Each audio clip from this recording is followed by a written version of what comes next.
सो Hema friends welcome. सो आज के इस वीडियो में देखिए हम एक और नया क्वेश्चन के साथ हमारा वीडियो शुरू करते हैं। ये अक्षत जैन जिन्होंने सेकंड रैंक हासिल किया था in 2018 I guess. We are just dealing with this answer booklet and we will learn some like new stuff, new kind of knowledge and all. And if you enjoyed this video, you know what you have to do, and I'll let you know first. हम इसमें कुछ चीज़ें ऐसे सीखेंगे जो आपके UPSC के लिए बहुत ज़रूरी है, और कुछ ऐसी चीज़ें भी जो स्टैटिक होती है जो आपको याद रखना भी ज़रूरी है, और आपको इससे आंसर लिखने का आइडिया आएगा। And you will also have the chance to learn how you can write answer effectively for the UPSC examination and all. So we will begin our video now. So this is the question here. Identify the regions being impacted by desertification in India, bringing out the major reasons for it, analyze the effectiveness of steps taken to combat it. देखिए identify यानी पहचानो, the reasons ऐसे इलाके, being impacted जो impact हो रहे हैं, जिस पे असर हो रहा है, बाय डिजर्टिफिकेशन। अभी एक तरह का टर्म है डिजर्ट, यानी आपको पता है जिस रेगिस्तानी इलाके को, रेगिस्तान जहाँ पर होता है, जैसे राजस्थान का जो एरिया है उसे हम क्या कहते हैं, डिजर्ट कहते हैं। तो ऐसा एरिया, डिजर्टिफिकेशन एक ऐसा प्रोसेस होता है जिसमें वेजिटेशन, जिसमें ट्रीज वगैरह जो है आपको गायब होते हुए, डिसअपियर होते हुए नजर आएगी, और एक दिन वो ज़मीन बंजर हो जाएगी, एग्रीकल्चर के लिए सूटेबल नहीं रहेगी, और ना ही इंसानों के रहने के लिए सूटेबल बचेगी। तो वो एक डिजर्टिफिकेशन प्रोसेस होता है जो हम इंसान ही करते हैं बहुत ज़्यादा। इसमें क्या कहेंगे, इन्वॉल्वमेंट हमारा बहुत ज़्यादा है। आपको पता है एंथ्रोपोजेनिक एक हमने लफ्ज़ पढ़ा था पिछले बारी की भी आंसर बुकलेट में, उसी को हम यहाँ पे ऐड करेंगे, डिजर्टिफिकेशन इन इंडिया।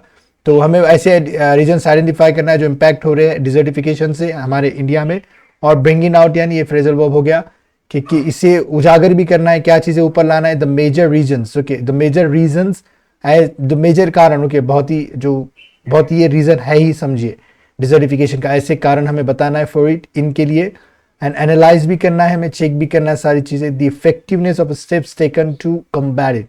ओके, तो एनालाइज भी करना है हमें इफेक्टिवनेस ऑफ स्टेप्स। ओके, मतलब इफेक्टिवनेस, ऐसे असरदार स्टेप्स, ऐसे असरदार कदम जो लिए जा चुके हैं, लिए गए, टू कम्बैट यानी इनसे लड़ने के लिए। ओके, ये सारी डिजर्टिफिकेशन चीज़ों से लड़ने के लिए ये छोटा सा क्वेश्चन है। चलिए आप आगे बढ़ते हैं हमारे आंसर की तरफ।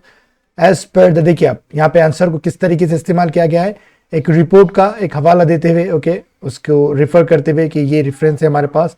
सो देखिए एज पर द मतलब इसके हवाले से दिया है कि state of our environment report 2017। इस रिपोर्ट के मुतालिक, इस रिपोर्ट में 8 स्टेट्स ऑफ इंडिया, 8 हो गया, आप यहाँ पे एक इससे हमको ऐसे रीजन्स भी आइडेंटिफाई करना था जो इससे लड़ रहे हैं डिजर्टिफिकेशन का, जिस पे ज़्यादा असर हो रहा है। 8 states of India find large areas of their land.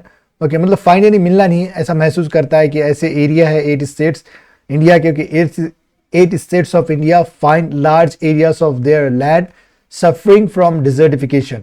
तो इंडिया में ऐसे 8 स्टेट्स है जिनके बहुत बड़े हिस्से हैं, जो उनके जो लैंड वाले हिस्से बहुत बड़े, वो सफ़र कर रहे हैं, जूझ रहे हैं, किससे, फ्रॉम डिजर्टिफिकेशन से। मतलब उनकी कंडीशन ऐसी होने वाली है कि एक दिन वहाँ पर सिर्फ बंजर ज़मीन होगी, वहाँ पे एग्रीकल्चर नहीं होगा, और वहाँ पे लोग भी नहीं रह सकेंगे।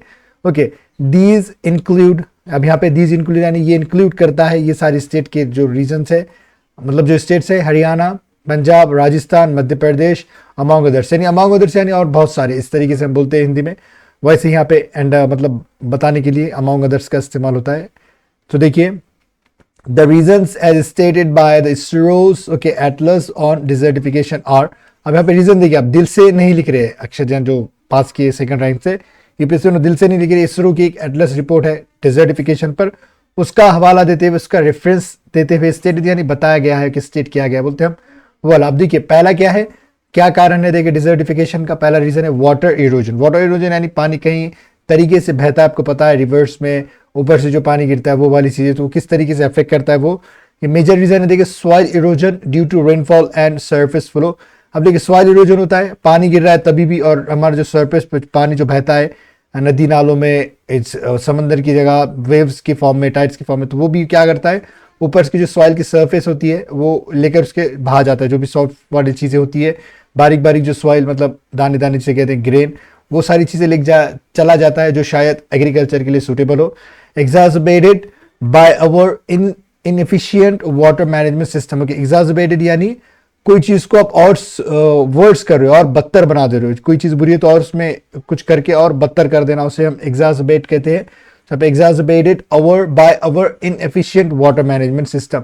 जो हमारा वाटर मैनेजमेंट सिस्टम है वो भी क्या है, हमारा इनएफिशिएंट है। ओके, वाटर मैनेजमेंट सिस्टम भी हमारा क्या है, अपर्याप्त है इन सारी चीज़ों को हल करने के लिए। तो ये वाली चीज़ थी यहाँ पर।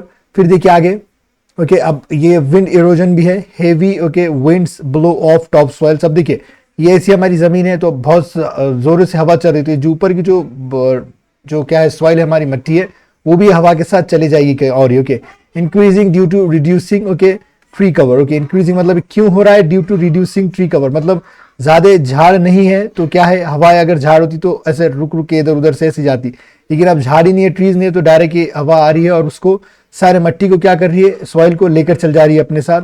इस तरीके से हम कह सकते हैं आंसर के जरिए। फिर देखिए loss of vegetation cover due to okay deforestation. Okay, loss of vegetation cover मतलब ये डिफॉरेस्टेशन तो आपको पता है, हम बिल्डिंग बनाने के लिए किस तरीके से पूरे ट्रीज को काट देते हैं और वहां पे क्या करते हैं, हम बिल्डिंग्स बना देते हैं। वो वेजिटेशन का भी लॉस हो रहा है वहां पर, कितने सारे जड़ी बूटियां वगैरह हो गए, झाड़ हो गए, किस किस्म की होगी वो हमें नहीं पता। तो ये भी है loss of vegetation cover okay due to deforestation, ये भी किसका कारण है।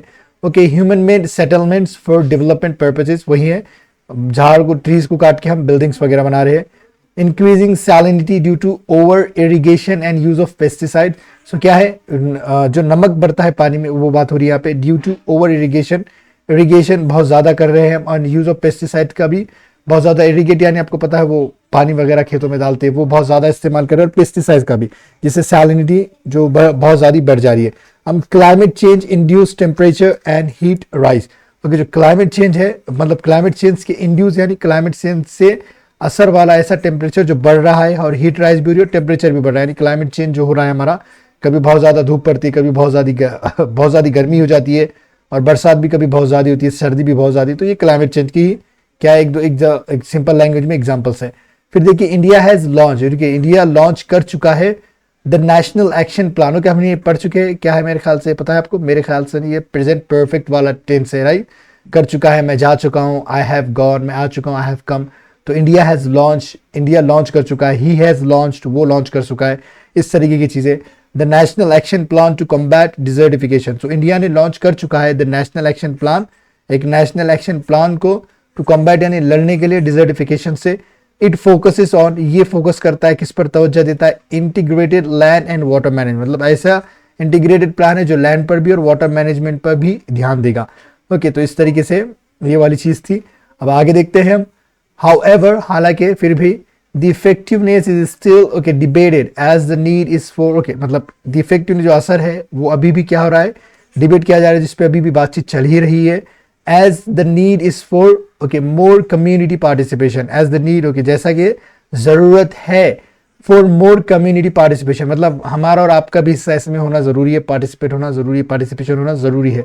ओके, द कुबू की मॉडल ओके जो चाइना में आया था, जहाँ पे डिजर्ट को ये लोगों ने ग्रीनलैंड में तब्दील कर दिए थे कई दिनों की मेहनत के बाद, इज नीडेड। तो इस तरह का हमारे पास भी एक मॉडल होना चाहिए which combines the efforts of industries, farmers and animal rearers and government to tackle desertification। तो इस तरीके का मॉडल है जिसमें क्या कंबाइन होता है कि बहुत सारे इंडस्ट्रीज के लोग भी मिल जाते हैं, जो किसान होते हैं हमारे वो भी मिल जाते हैं, और एनिमल रेयर जो जानवर की देखभाल करते हैं, एनिमल रेयर यानी चराने को बोलते हैं, तो जानवर चराने वाले, एंड गवर्नमेंट और गवर्नमेंट भी साथ आती है टू टैकल डिजर्टिफिकेशन। टैकल मतलब डिजर्टिफिकेशन को टैकल करने के लिए, उससे लड़ने के लिए, उससे जूझने के लिए। तो ये था छोटे से मतलब जितना नॉलेज है उसके हिसाब से सिंपल वे में मैंने बताने की कोशिश किया हूँ। और मुझे लगता है अगर आपको ये वीडियो मतलब पसंद आया होगा, तो अगर पसंद आया तो वीडियो को लाइक ज़रूर करें।